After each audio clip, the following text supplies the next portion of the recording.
Si tu n'as pas de résultat, ce n'est pas parce que tu es en retard, non. Mais c'est parce que tu refuses de rester à la même place quand ça devient difficile. Et c'est ce que l'on appelle la persévérance. La majeure partie d'entre nous n'ont pas la persévérance. Et surtout quand on veut se lancer dans quelque chose, on a une idée, on a un projet ou on a même un rêve.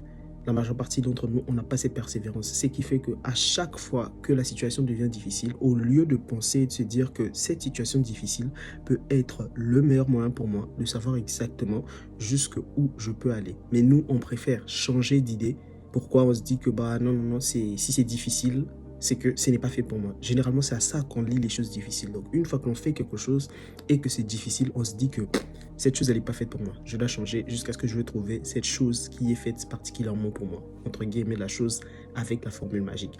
Mais c'est alors que c'est pas le cas. Et très souvent, le fait de changer les choses comme ça, sans pourtant les affronter, nous ralentit.